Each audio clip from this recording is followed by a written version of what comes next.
because there is no difference between the message of the Prophet and the message of his daughter, about whom he has said that Fatimatu bad'atun minni. Fatima is part of me. Part of me means she is the daughter who carries the message of her father, because he said, يرضيني ما يرضيها ويسخطني ما يسخطها. Anything makes her happy makes me happy, and anything makes her angry makes me angry as well. Fatima is not only the daughter of the Prophet, not at all. She is above being the daughter only. No, she is more than that. She is the daughter, of course, but she is the daughter who is part from the message of her father. And not every daughter is part of her father's message. And not every son is part of his father's message. You read in Quran about the son of Nuh. Nuh, his son, was not on the same line, not in the same line of his father. And Allah told Nuh in Quran, when Nuh told Allah, Rabbi inna ibni min ahli, oh my Lord, my son is from my family. Allah told him, innahu laysa min ahlik, innahu amalun ghayru salih. He is not from your family because of his bad deeds. But Fatima alayhi salam is part from her father's message. And because of that, she is the only lady in the whole human history that يرضى الله لرضاها ويسخط لسخطها. Allah is pleased when Fatima is pleased. Allah is angry when Fatima is angry. Look at the great status of Fatima. It is not that Allah is pleased with anything Fatima does. No, more than that, because you have got the level of action. And then before action, there is the level of the heart. Many times, someone is happy and willing to do something, but could not do it. Fatima's actions are, of course, according to the will of Allah. More than that, Fatima's feelings in her heart are always reflecting what Allah wants. For that, whatever makes Fatima happy makes Allah happy. Whatever makes Fatima unhappy, Allah is unhappy with that. We don't have in history any great lady like Fatima. Here I would like to mention that Maryam, the lady Maryam, peace be upon her, she was a great lady.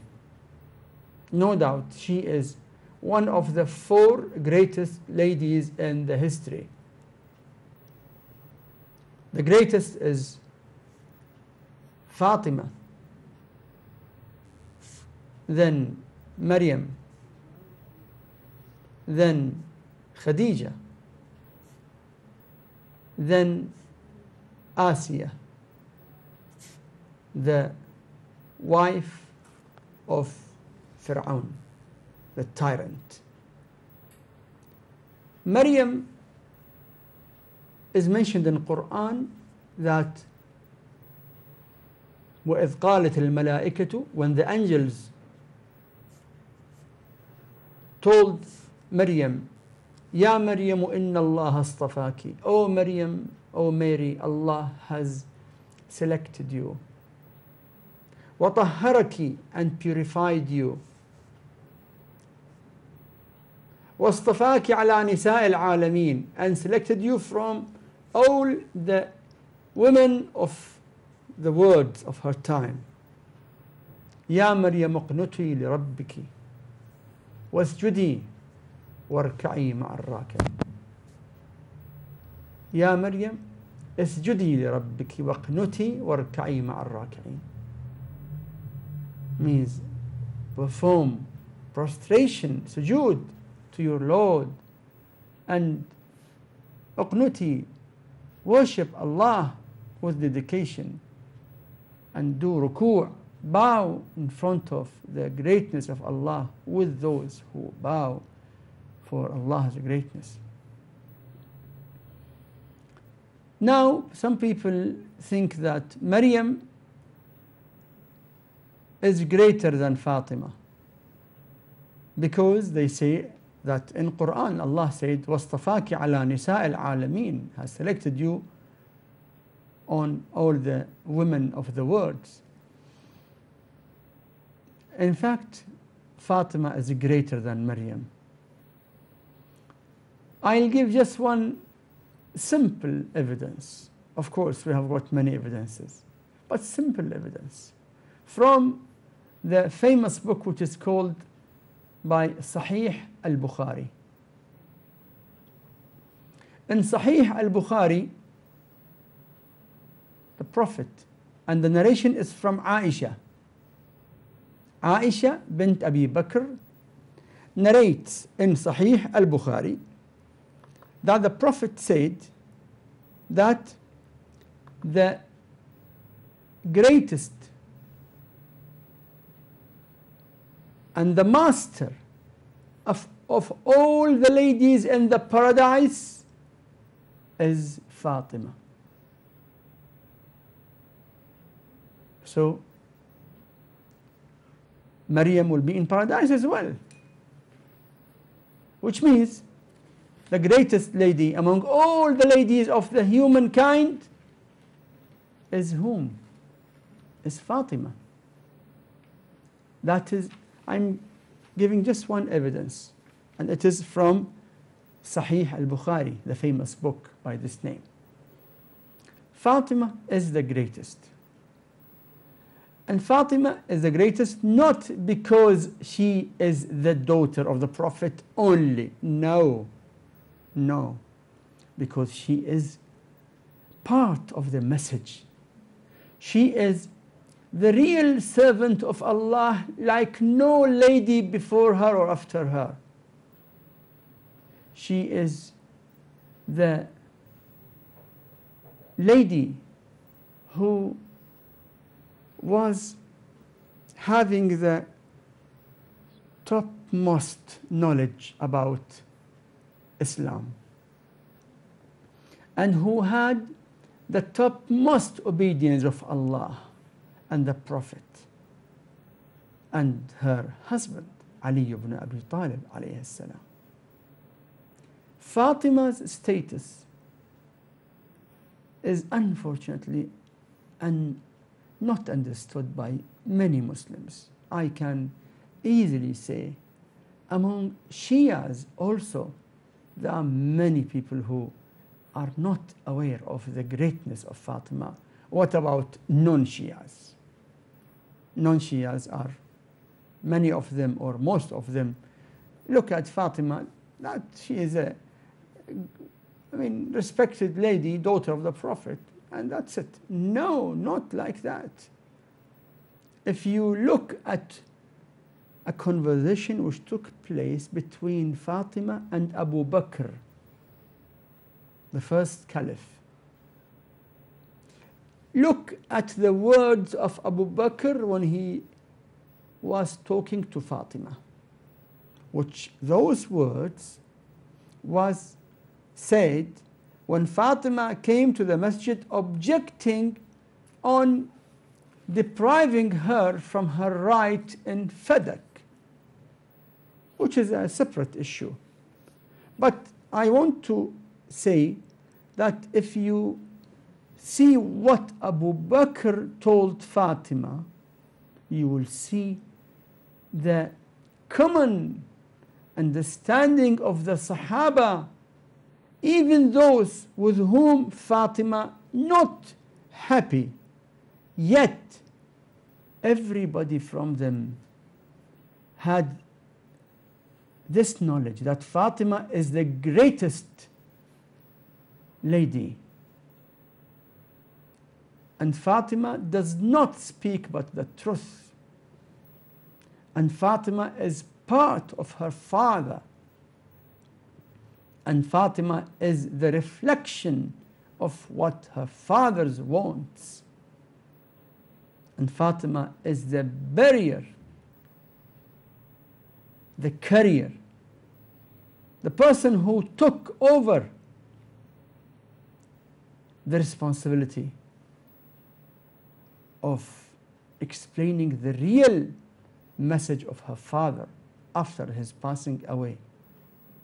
Of course, Imam Ali alayhi salam is the first Imam, but when the Prophet passed away, the situation among Muslims was critical and very critical.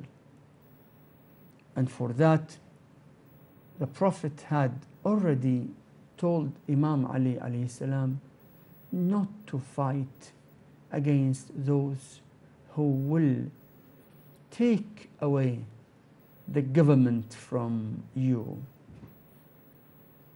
And he did not fight.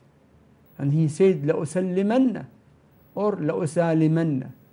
I will not fight. I'll remain peaceful. ما سلمت أمور المسلمين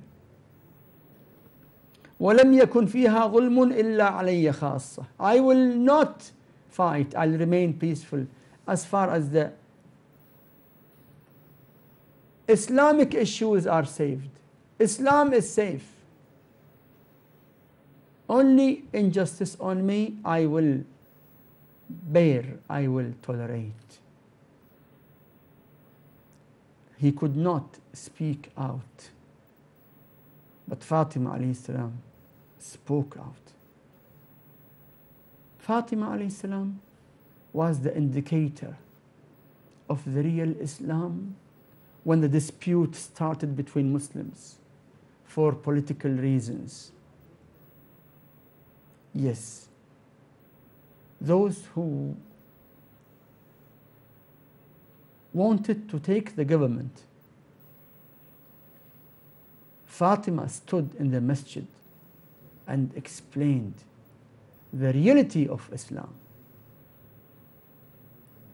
How many of Muslims have read or have understood the khutbah, the sermon of Fatima in the masjid of the Prophet, after the Prophet?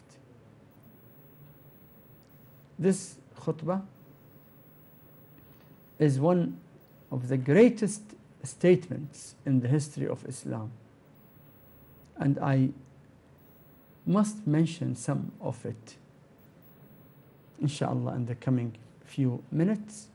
But responding to your question, the message of Fatima alayhi salam to the Ummah is to be faithful to the prophetic Islam and to be away from the disputes and political groups who wanted the rule and government. Fatima wants all Muslims to follow the Islam of the Prophet, peace be upon him and his holy progeny, and not the Islam of the different divisions and groups and those who wanted the chair. You will see in her sermon these meanings. Yes, sister. Akha, on what grounds was Baghi Fadak taken away from Bibi Fatima alayha salam, as it was her rightful inheritance? Okay. Let me explain briefly the matter of Fadak. Fadak was a garden, big garden, owned by the Prophet himself. From where he got it? We have got something which is called in Islam Anfal. Anfal. In Surah Al-Anfal, the Prophet was the owner of a big garden which was gained from non-Muslims without war. They left it. So that is for the Prophet.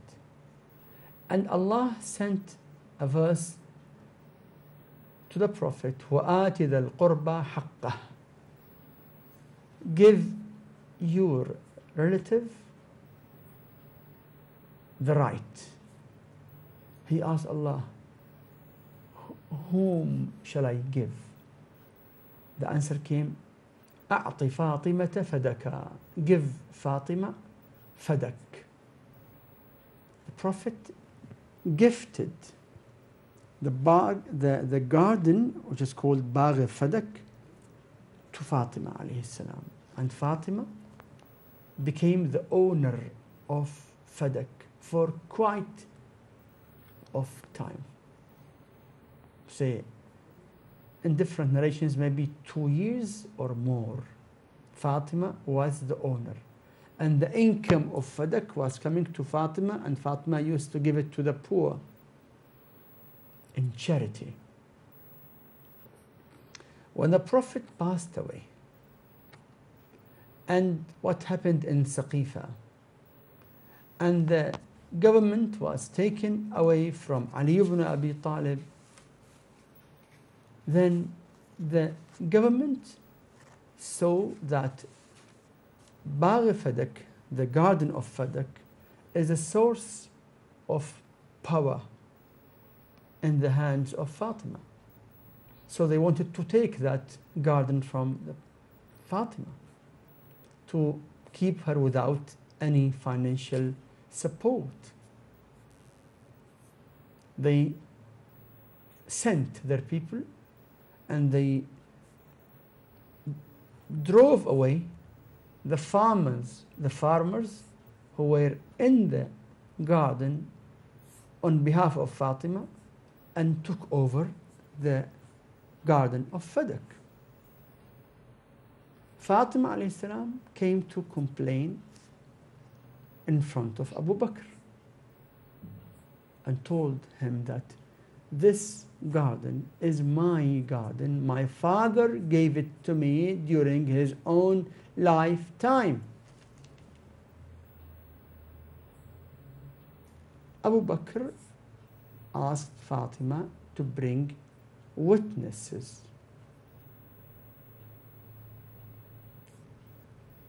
In fact, we ask witnesses when we doubt that the person might be lying.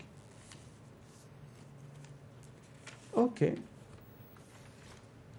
He asked Fatima to bring witnesses. She brought the persons who were present when the Prophet gifted the garden of Fadak to Fatima. They were Imam Ali alayhi salam, Hassan and Hussein alayhi salam, and Ayman. Abu Bakr refused all these witnesses. He refused the witness of Ali ibn Abi Talib alayhi salam, saying that he is your husband and he is a beneficiary also. So his witness cannot be accepted. That is also a very big question mark. How to refuse a witness of Imam Ali, about whom the Prophet said, Aliyun ma'al haqq wal haqqu ma'a Ali. Ali is with the truth, with the haqq, and haqq is with Ali. Aliyun ma'al Qur'an wal Qur'anu ma'a Ali. And these hadiths are narrated not only in Shia books, but in Sunni books as well.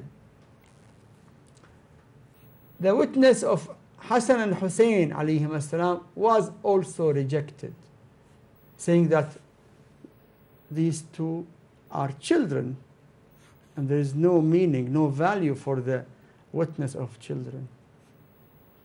The witness of Ayman was also rejected, saying that she is a woman. So the witnesses who saw the Prophet gifting Fadak to Fatima, all of them were rejected. Fatima alayhi salam went to another step or stage. Said, okay, if you deny that my father has given me this gift as a gift in his own lifetime, after all, it is my father's and I am his only daughter. So it is my inheritance. So he came with another answer. He said, no, there is no inheritance from the Prophet. I heard him, he said, I heard the Prophet saying that there is no inheritance from the Prophet. She told him, how come the Prophet tells you about inheritance and I am the concerned person of inheritance from him and he does not tell me? I know that the Prophet never said that. And the Prophet will never go against Quran, and Allah says in Quran, وَوَرِثَ سُلَيْمَانُ دَاوُدَ. Sulaiman has inherited his father Dawood. And also Allah said about another prophet, يَرِثُنِي وَيَرِثُ مِنْ آلِ يَعْقُوب. The statement of Zakaria when he sought from Allah to grant him with a son to inherit him. So she told him that this narration you are narrating from my father never took place. My father never told me, never told anyone else, and I'm the concerned person, and you claim that he told you? So it was a decision to deprive Fatima from Fadak. Meanwhile, Abu Bakr, at a stage, at a point, wanted to give back Fadak to Fatima, but then he was being stopped by someone else.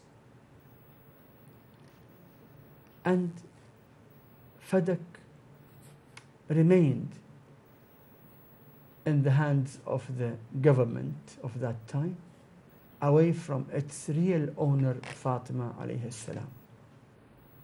And Imam Ali alayhi salam said, from whatever is on this planet, we just had Fadak. وَمَا أَصْنَعُ فِي فَدَكٍ وَغَيْرِ فَدَكٍ. Fadak was taken away from us. And what shall I do with Fadak or anything else? وَالنَّفْسُ مَضَانُّهَا فِي غَدٍ جَدَث. When every soul will be lying in a grave. So Imam Ali was not after Fadak, not after property. Ahlul Bayt were after the truth. But yes, Fadak was the right of Fatima which was taken away from her for political reasons. Yes, please. Agha, there are two popular ayats in the Holy Quran. Yeah. One is Ayat al-Tathir and one in Surah Dahr. Yeah. Ayat refers to Ahl Bayt. Yeah. Are there any more ayats in the Holy Quran referring particularly to the household of Fatima salamullahi alayha? Oh, mashallah, this question needs hours and hours and hours to answer. The number of verses in Quran regarding Ahlul Bayt is in hundreds. I'll quote one very eminent Sunni alim, Ibn Asakir.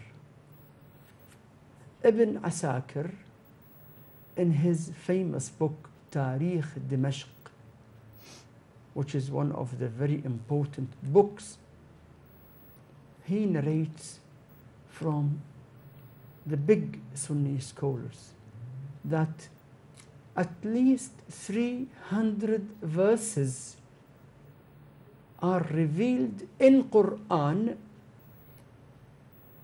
in the tributes of Ali ibn Abi Talib. At least 300 verses. And you find many Sunni scholars compiling full books about the verses in Quran regarding the tributes of Ahlul Bayt alayhim as-salam. Yes. There's a caller now, Agha. Yes. Go ahead, caller. Assalamu alaikum. Wa alaikum assalam wa rahmatullah. Yes, please. I have a question. Please. Why should we differentiate between human beings and say it's not recommended to eat from the hand of non-Muslims? Why you differentiate Shias and Muslims? In fact, we don't differentiate. We believe that Shias and Sunnis are brothers and sisters belonging to one ummah. All of them are Muslims. But if someone else is making differences, he is going wrong, because we believe that Shias and Sunnis are brothers and sisters in one religion. But in spite of being brothers and sisters, you cannot deny that there are some different points of view. Even among Sunnis, if you go to few Sunni masjids, you will find someone calling the other Sufi, and the other calling someone else Wahhabi. And someone, if you go to India, you'll find Hanafi. Go to South India, you'll find Shafi'i.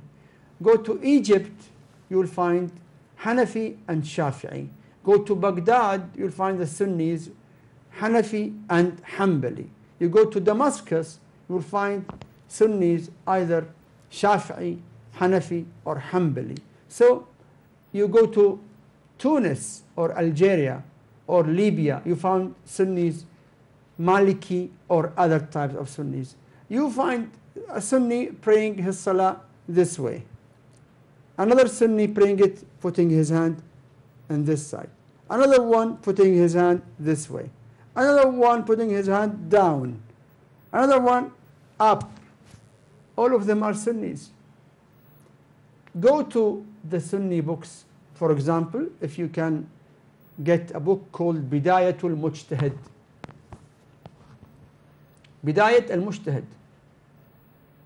Okay?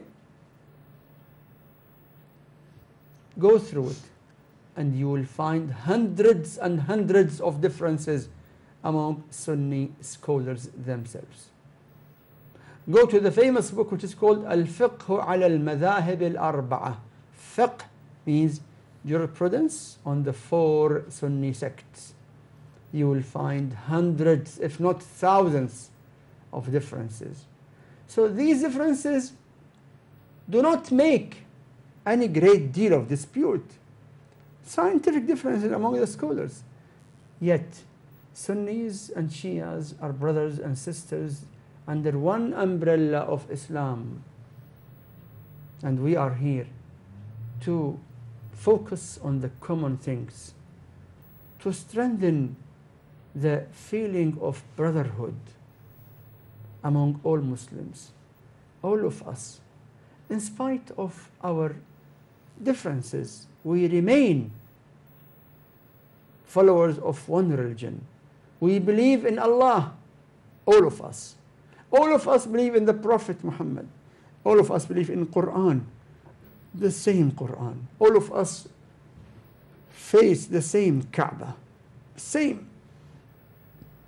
All of us fast the same month of Ramadan. All of us go for the same place for Hajj. All of us believe in zakah, khums, believe in right, wrong, halal, haram. Sunnis and Shias eat halal food, halal meat.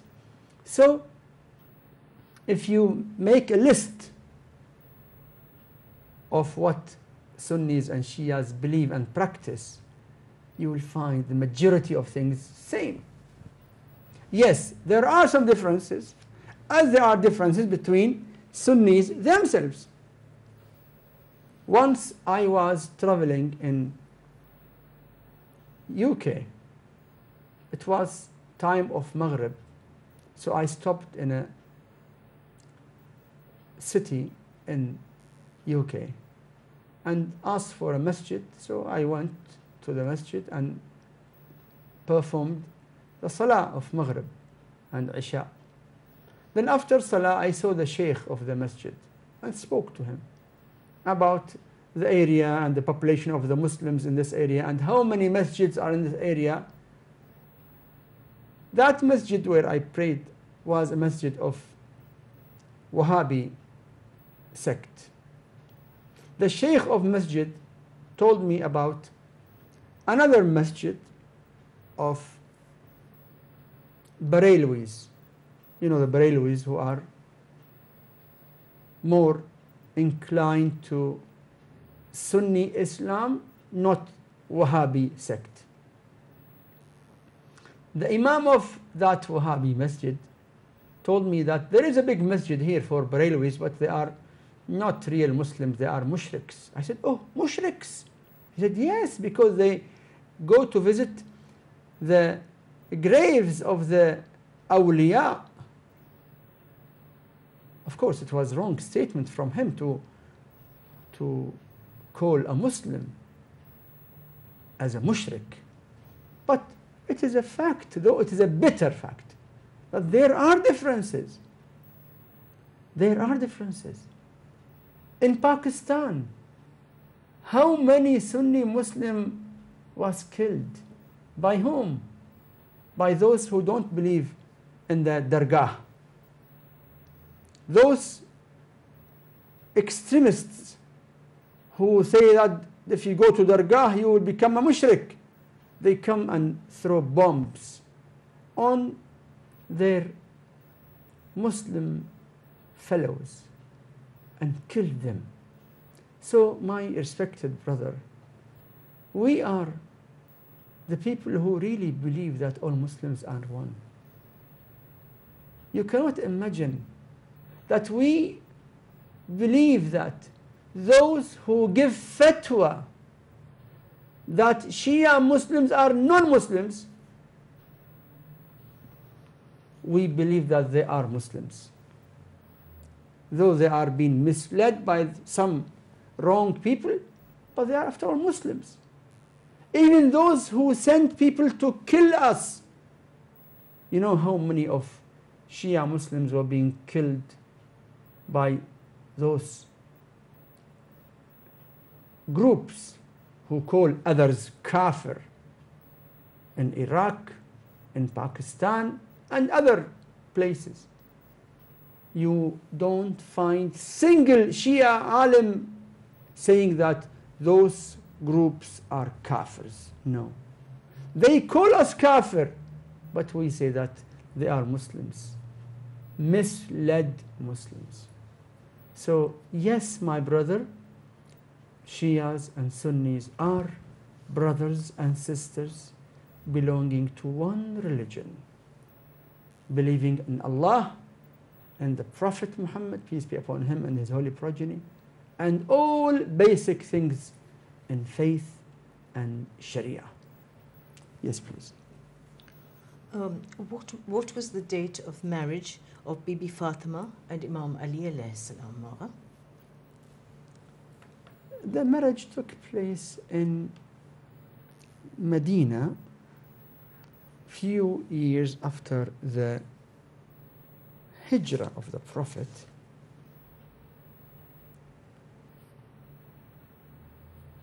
And after the hijrah of the Prophet, just after a few years, because Imam Hassan alayhi salam was born on the year 4 of hijrah.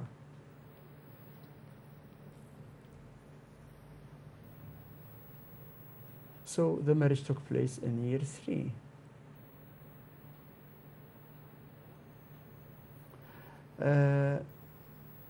I would like to go back to the statement of Fatima alayhi salam in the masjid.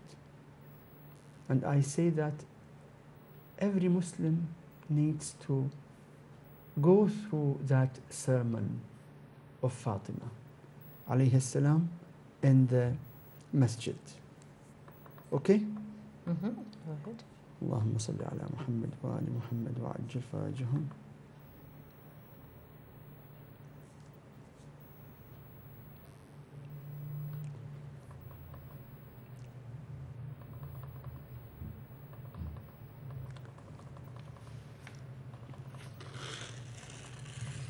Fatima alayhi salam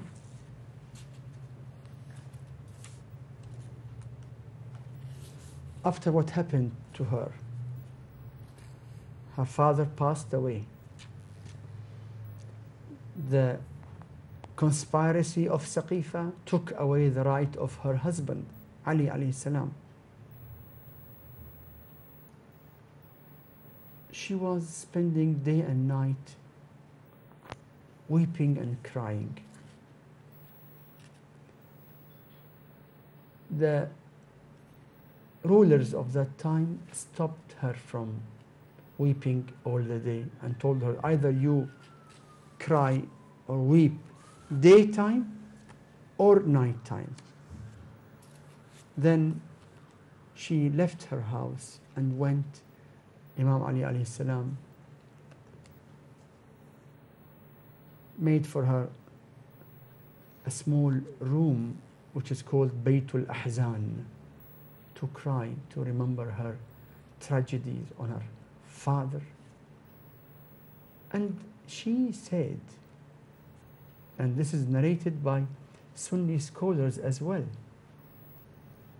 she said, صبت علي مصائب لو أنها صبت على الأيام صرنا لياليا. This statement says that Fatima is saying that the tragedies, the calamities which were put on my head, if those calamities were put on the days, then it would have been turned into nights. This is narrated in many Sunni books, but I remember now that it is narrated in the tafsir of Al-Alusi. Tafsir Al-Alusi, a very famous Sunni tafsir. And if anyone wants the volume number or the page number, I can easily provide him with the volume number and page number. Okay. Also, we have got the evidences that Fatima alayhi salam expressed to the Muslim ladies.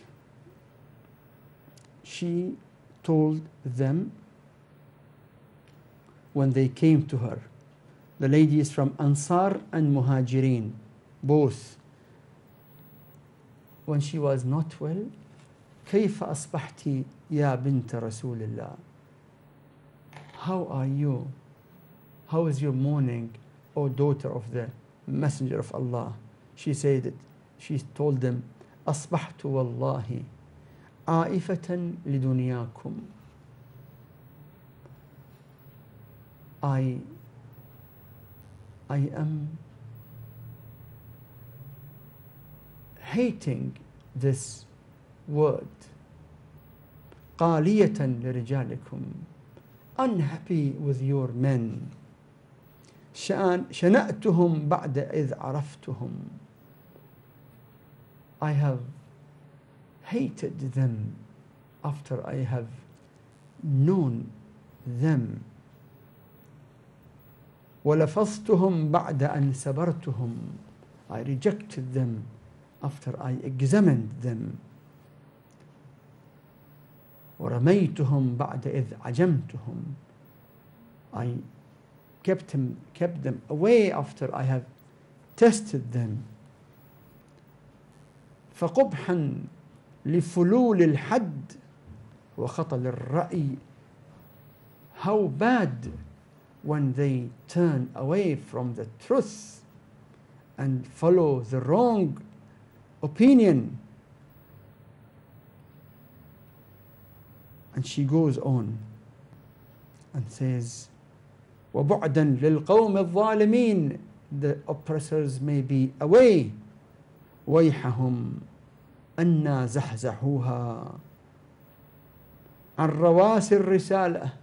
How come they take away the leadership of Islam and Muslims from Ali ibn Abi Talib? They have deviated the leadership from its real track. The track which was being set by the Messenger of Allah himself, وقواعد النبوة, and the Prophet himself, ومهبط الروح الأمين بالوحي المبين, according to the orders of Allah sent through Jibreel عليه السلام.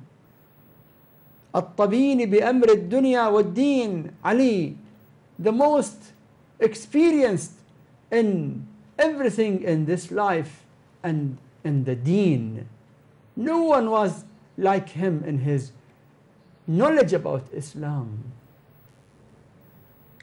ذلك هو الخسران والمبين. That is the great and obvious loss for those who left Ali ibn Abi Talib. Last question. I've just received a text. Why is it said that Sayyidah Fatima salamullahi alayha is hujjat on the 12 imams? Yes. Are her words the same value as the imams for us?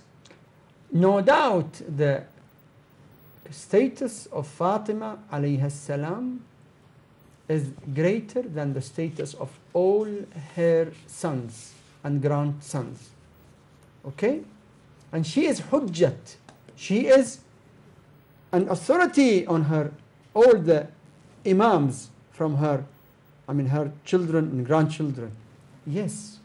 And her orders must be obeyed by every believer in Islam, because her orders are the orders of the Prophet. As he said, she is part of me. بضعة مني يرضيني ما يرضيها يرضى الله لرضاها. Allah is pleased when she is pleased. So then her orders are the orders of the Prophet, and every order of the Prophet is the order of Allah. Yes, please. Now for Azan, it's Salat time. Back after the break. Thank you.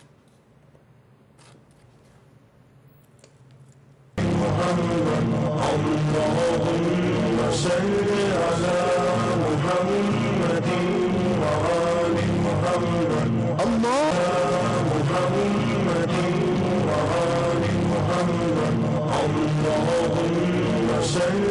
على محمد وآل محمد.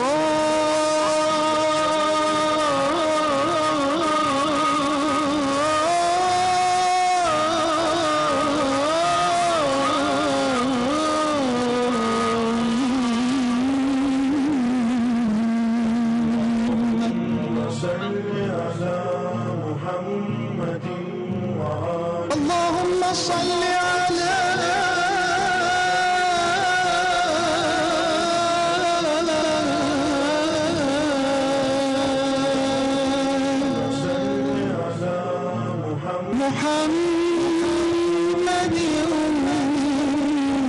وآل محمد.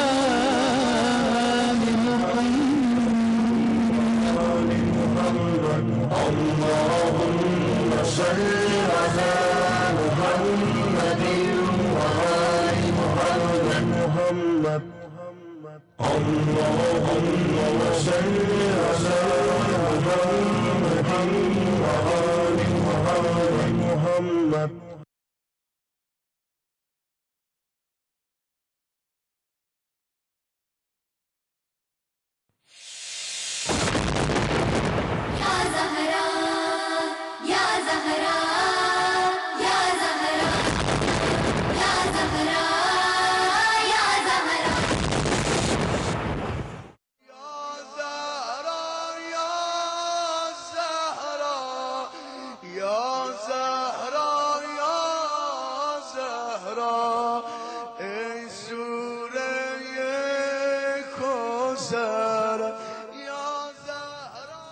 Bismillahirrahmanirrahim. Welcome back after the break. Viewers, if you have any questions, feel free to call. The lines are open. Thank you. There's some other questions apart from the topic. Yeah. Is it okay for me Please, to ask them now? Please. Is wearing of white gold by men allowed in Islam? Wearing gold is not allowed in Islam for men. Any type of gold, if it is called gold. White gold, in fact, it is a gold mixed with platinum. And it is called white gold because the color of the gold, because of the mixing of something else with it, changes from the usual yellow color to the white color. But if it is called gold, then it is not allowed for man to wear any sort or any type of any kind of gold. Yes, please. There's another question. What is the relevance of stones like aqiq, cornelian? Let me, add something. The man wearing gold is committing a sin. And when he performs his namaz, salat, with that gold, his salah is invalid. And there's a hadith that the gold in the hand of the man is like a piece of fire. Okay? Now, second question about wearing aqiq. Yes, what is the relevance of stones like aqiq, cornelian, that is feroza, turquoise, durre najaf, emerald? Why do people wear this, and is it good for us to wear these stones? In fact, we have got authentic hadiths encouraging us to wear these stones in rings. For example, wearing the aqiq in a ring has got great benefits. It makes the reward of our salah more, and it is also cause of getting more blessings. Wearing feroz is also good for more barakah, ruzi, more blessings, more sustenance. And for those who don't have children, wearing feroz is very useful to get children, inshallah. So wearing these stones are useful. But some people think that this stone might be good for them, that stone might be harmful for them. This thinking is wrong. Every stone is good for everyone. Not like some people in some countries, they bring the ring to the Maulana, please look at this ring, is it good for me or bad for me? This question is wrong. Any ring which is not gold and not steel, because it is makruh to wear steel, hadid, iron, but any ring having aqiq, fayruz, durr najaf, and so on, sapphire, very good to wear it. There is a saww, reward for it, and reward means it is beneficial. Yes, please. Can sadaqah, voluntary Islamic charity, be given to non-Muslims? Helping any human being is rewardable. Helping even the animal is rewardable in Islam. But some Islamic funds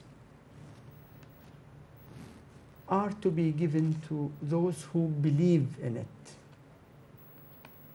But charity in general, doing good in general, is good for every human being and even for animals as well. As we know in the books of the history of the prophets, we have that the Prophet Yunus alayhi salam, when he was in the ship, he used to get his daily food. So he used to take half for himself and other half used to throw it in the sea to feed the animals of the sea, the fish. So it is always good to do good to everyone. Yes, please. There is a question from a caller. Who was Abdullah ibn Saad, Agha? Abdullah ibn Saba. Saad? Saba. Saba. Yeah. Okay. Abdullah bin Saba. Abdullah bin Saba refers to two names, or one name for two persons. One person was existing and he was cursed, and we still curse him because he deviated from the truth, from the real Islam. And he was finished, he died, he was killed during the time of Imam Ali alayhi salam. There was another Abdullah bin Saba which was fabricated by one whose name Saif bin Umar, a big liar, big fabricator, one of the very dangerous fabricators in the history of Muslims, Saif bin Umar. He was professional in fabricating stories. So he fabricated a personality by the name of Abdullah bin Saba. And he fabricated many stories and fabricated names who never existed. And he even fabricated names of companions who had no existence. One of our big scholars, Allama Syed Murtada al-Askari, wrote a book under the title 150 Fabricated Sahabas. All fabricated by one fabricator, Saif bin Umar. So Saif bin Umar fabricated a lot of stories about Abdullah bin Saba. In short, we Shia Muslims curse Abdullah bin Saba, though our enemies claim that we have taken from him something. And this baseless claim makes us smile. How can we take from some person that we always curse? Yes, we took our religion from the Prophet through the most authentic people who are Ahlul Bayt. That is the truth. Yes. Agha, there's another question. Is insurance halal or haram in this country? Insurance is not haram. Insurance in Islamic fiqh is called hiba mashruta, means conditional gift. You are gifting the premium to the insurer with a condition that if anything wrong takes place, the insurer should pay so and so to you or to your family. For that, the ulama, the followers of Ahlul Bayt, say that insurance is allowed. Yes, please. Do you make that near that you're gifting it to the insurance company, or I even mean, if you just gifting give, or giving the premium, that's it. it doesn't matter? In fact, you are giving something Yeah. against something. GG. There's no gambling in it. You are giving something against something. Means giving something against condition. So it is allowed in Islam. Yes, please. Agha, is it permissible to tattoo one's body? To tattoo one's body or anybody's body is allowed, but the tattoo should not be exposed in front of non-mahrams. I mean, the female should not tattoo places in her body and expose to non-mahrams. And the tattoo should not include any of the holy names, like the name of Allah, the glorious, subhanahu wa ta'ala, the name of the Prophet, name of any of the infallibles. It is wrong and haram to write, for example, on your body, Allahu Akbar. Haram. Why? Because when you write Allahu Akbar on your body, you have to be always with wudu. The minute that you sleep, your wudu is over. The minute you go to the toilet, your wudu is over. So that time that you are without wudu, you are committing sin, because there is name of Allah on your body, directly on your skin. So tattoo is allowed, but it must not, it should not have any of the holy names. Yes. There's another question, Agha. When did Shiaism start? Shiaism started when Islam started. When the Prophet came with La ilaha illallah, when he said, Qulu la ilaha illallah tuflihu, that time Shia Islam started.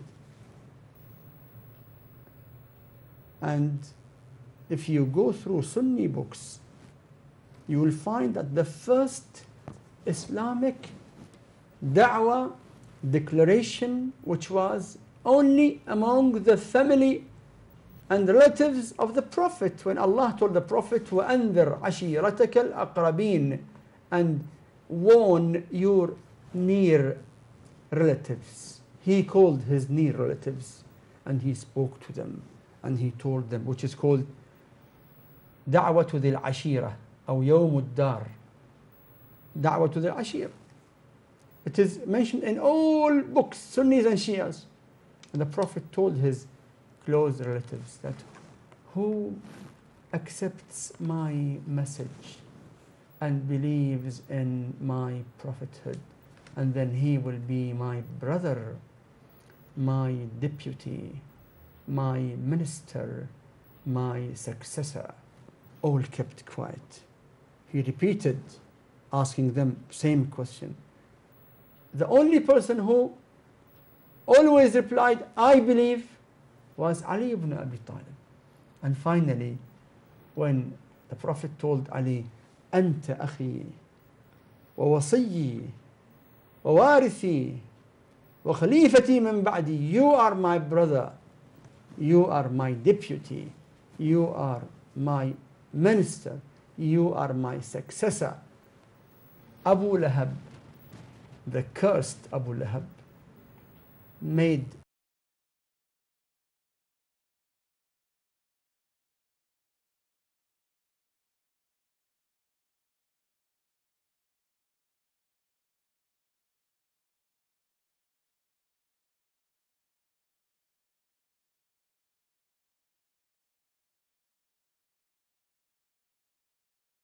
of Abu Talib, his mu'min brother, telling him, لَقَدْ أَمَّرَ عَلَيْكَ ابْنَكَ. Look at Muhammad, he made your son Ali the leader, on you as well. That shows that in the beginning of Islam it was the prophethood and the succession of Ali alayhi salam. So Shia Islam started right from the day one of Islam. Shia Islam means the real Islam. Leave aside the claims of people who have no evidence, that saying that Shia Islam started after Uthman in the war between Ali and others. All these claims are baseless.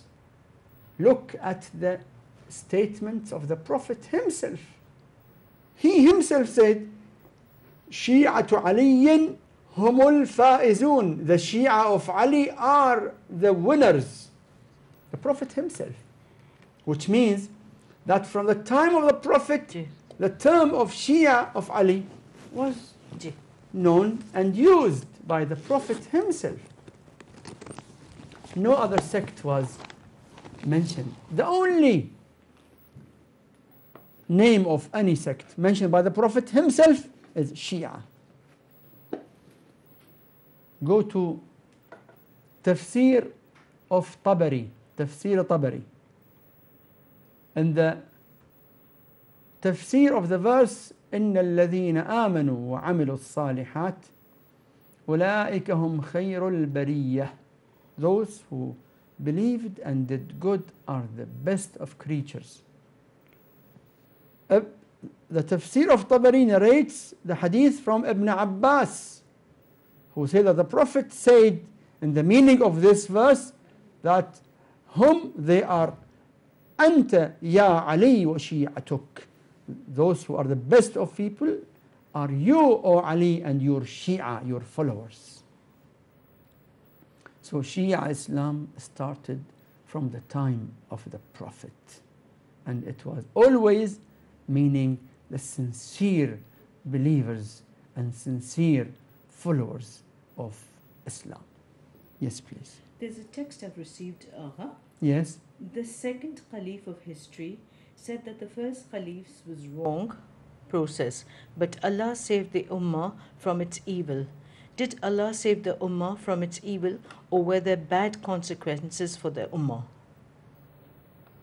The statement from Umar ibn al-Khattab is very well known, which is, I'll just get you the references of it, some of the references of it. كانت بيعة أبي بكر فلتة means the way that Abu Bakr became Khalifa was a blunder. فلتة, something out of the system.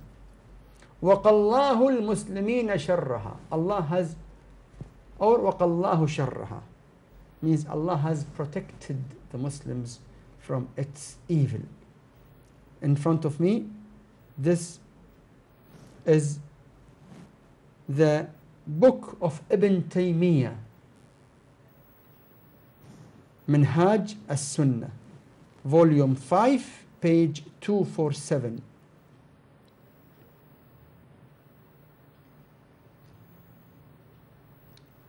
He admits that Umar said that كانت بيعة أبي بكر فلتة. Yes. Umar has said that, and I have got here in front of me big number of evidences. Ma'arij al-Qabul, volume 3, page 1132. Mukhtasar Minhaj al-Sunnah, volume 1, page 302. Also, we have other books. Now the books are coming gradually. So it is a well-known statement, confirmed statement, that Umar ibn al-Khattab said that the way that Abu Bakr became caliph was faltah, a blunder, out of the system. وَقَ اللَّهُ شَرَّهَا فَمَنْ عَادَ لِمِثْلِهَا فَاقْتُلُوهُ. Anyone who tries to repeat the same way, you kill him. Okay? So that is in many Sunni books. And we believe that the way of the appointment of the successor of the Prophet comes from Allah and from the Prophet.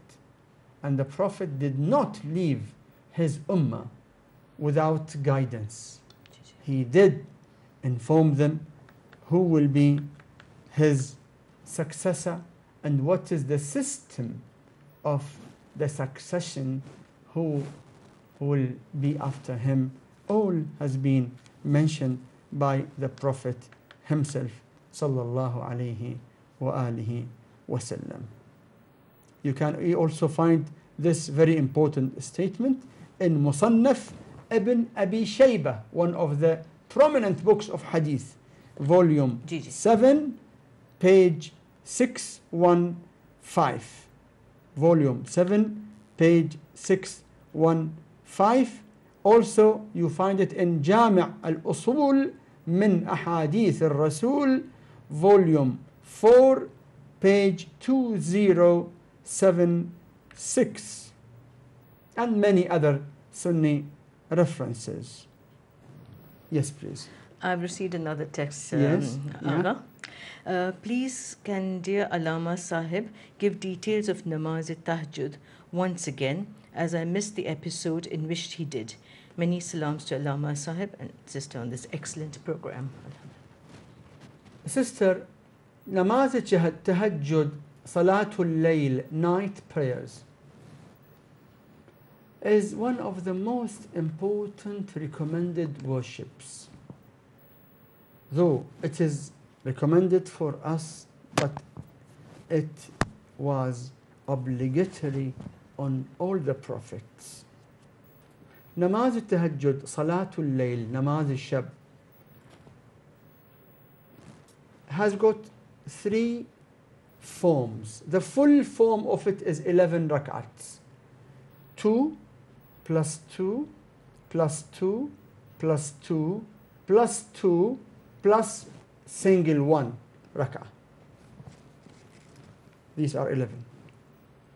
If you have no time, or for any reason you don't want to pray 11 rak'ats, then there is the short form of it, which is 2 rak'ats plus 1. If you have no time for 3, at least just 1 rak'at, which is called salatul witr, namaz witr, just 1 rak'at. How to pray these salat? Alhamd and Qul huwa Allahu ahad. If only alhamd also is enough, because in every recommended salat, only alhamd is enough. But if you recite another surah after it, you will get more reward. So, namaz al-shab, salat al-tahajjud, namaz al-tahajjud, night prayers, salatul layl, is either 11 or 3 or just 1 rak'ah. When to be performed? The answer is from midnight till Fajr. Say nowadays, if the midnight is, say, 12 o'clock. How to know the midnight? Just calculate the mid between Maghrib and Fajr. So from midnight till Fajr, any time. If you cannot get up during that time, then you can perform Salatul Layl anytime during the night before you sleep, anytime. And if you miss it, then you can perform it as qada, qaza, later on, during the day or any other time. But make it a point not to lose the great chance of namaz al-shab, namaz al-tahajjud. The benefits of Salatul Layl, namaz al-shab, are much more than I can squeeze now. If you want every good in this life, get it through performing namaz al-tahajjud. If you want any good or every good hereafter, get it through performing namaz al-shab, tahajjud. A believer, a mu'min, came to the Prophet and asked him, "Allimni, teach me something which makes my ruzi, rizq, sufficient or more." He told him, "Alayka bi salatul layl." Perform namaz al-tahajjud, night prayers. He told him, "Teach me something which will make me respected among people." He said, "Alayka bi salatul layl." Night's prayer, namaz al-tahajjud. Teach me something which will make my life peaceful. He said, "Alayka bi salatul layl." Namaz al-shab. Teach me something which will make me win my hereafter. The answer was, "Alayka bi salatul layl." The narrator said that mu'min kept on asking the Prophet to teach him for every good in dunya and every good hereafter. And the Prophet kept on replying him, same reply always, Salatul Layl, Salatul Layl, Salatul Layl. Which means the key of success and the key of going free out of every difficulty is Salatul Layl. I cannot now, but inshallah in the future I might get tawfiq and blessings from Allah inshallah to speak in details about the great benefits of Salatul Layl. Just keep in mind that there is a hadith that Allah has mentioned reward for every good deed, but only Salatul Layl, the reward of it is not mentioned even in Quran. Why? Because it is greater than mentioning. As Allah said, فَلَا تَعْلَمُ نَفْسٌ. No one will know the great reward of those who perform the night's prayer, namaz al-tahajjud. So, in short, either 11 rak'ats, 2 plus 2 plus 2 plus 2, then 2 plus 1, or just 3 rak'ats, 2 plus 1, or just 1 rak'ah, which is called witr, W-I-T-R, just 1 rak'ah. There are some details to mention in your qunut, 40 mu'mineen, all these details are recommended, not compulsory. Good if you want to do them, but if you don't do them, your salah is valid. The point is this: don't miss, as far as we are alive, we should not miss this great chance of performing Salat al-Layl. There's a narration that after the death of Maryam, Isa saw his mother and asked his mother when he saw her in his dream, do you want to come back to life again? She said, yes. Why? She said, I want to come back just to pray 2 rak'ats during the night, because she saw the great reward of it. So we should not make ourselves lose that great blessings of performing Salat al-Layl every night. And if we miss it, we should perform qada of it. Qaza. Yes, please. Alkha, there's a call. Go ahead, caller. Yes, please. Hello?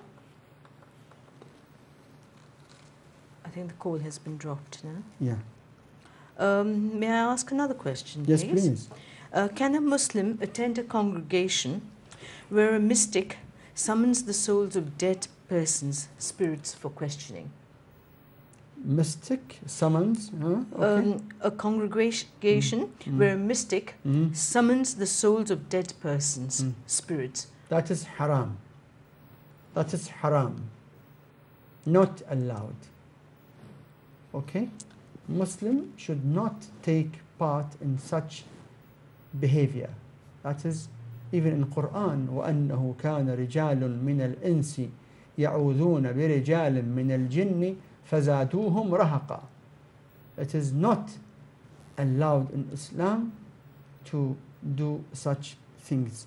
Let me add here, the brother who asked about the statement of Umar ibn al-Khattab about the bay'ah of Abu Bakr. In fact, it is also this statement that the bay'ah of Abu Bakr was a blunder is also mentioned in Sahih al-Bukhari, volume 22, page 374. In Sahih al-Bukhari, in Arabic edition, volume 22,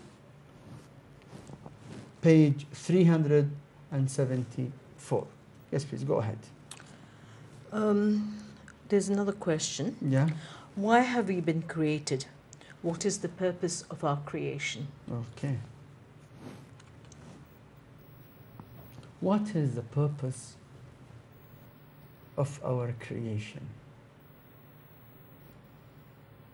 Simply, if you read Quran, you will find the answer very clear. إلا من رحم ربك ولذلك خلقهم. Allah has created us to shower on us His mercy. Allah does not need us, nor He needs our worship. Allah created us to make us enjoy the mercy of Allah. إلا من رحم ربك ولذلك خلقهم. So we were being created to get the mercy of Allah, and the mercy of Allah is complete on those who obey Allah. But even those who don't obey Allah are not deprived totally from the mercy of Allah, because the mercy of Allah وسعت رحمتي كل شيء ورحمتي وسعت كل شيء, as Allah says in the Quran, ورحمتي وسعت كل شيء. My mercy has reached and included everything. So it is the mercy of Allah is the reason behind the creation. Alva, there's a call now. Yes. Go ahead, caller. Yes. Hello.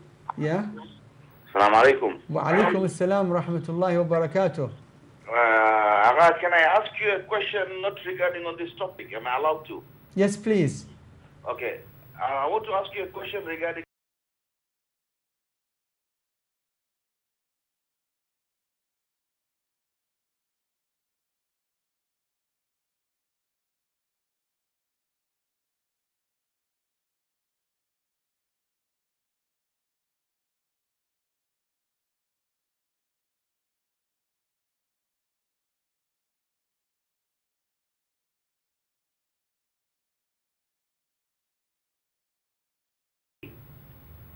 Yes, please.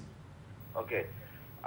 We have been saying that all religious leaders or the head of states, or let's say even being Pope, coming out and speaking regarding Libya. Please speak loudly, please. Okay. We have seen that many head of states, religious leaders, or even the Pope coming out and speaking in favor of Libya. Yes. Why is our Marja' Shistani so quiet till today when it comes to Bahraini Shias? And while we can see on the TV that there's the Mohor, the Quran, the Masahti are being disrespected and being destroyed on our eyes. Why is our Marja' quiet on this issue then? Your information, my respected brother, is not up to the date. The marja' of the Shia or all the maraja', none of the maraja', no one from them is keeping quiet. If you are unaware, please ask. In fact, I have more details that our marja' of taqleed is after this matter continuously, and no one can put false allegation on any of our marja'as that they are keeping quiet. How can they keep quiet? Their hearts are burning and they are doing everything to stop this tragedy. So this statement that why the marja' is keeping quiet is completely unfair. It is not the truth. No, they are not quiet. They are doing their best. But we are facing a political system which is full of hypocrisy.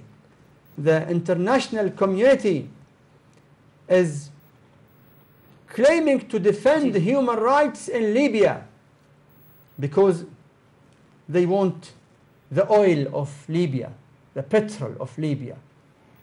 And they are not doing anything to defend the human rights in Bahrain because they don't want to displease the tyrants who are doing the injustice and suppression and violating human rights against the people of Bahrain. So the double standard of the Western leaders here is very clear. They are big hypocrites. If they are really after human rights and after the human values that they are claiming to be for, they should defend human rights everywhere. Yes. There's another call. Go ahead, caller. Okay, assalamu alaikum, Agha. I'm again like the same person who had raised this question of Bahrain.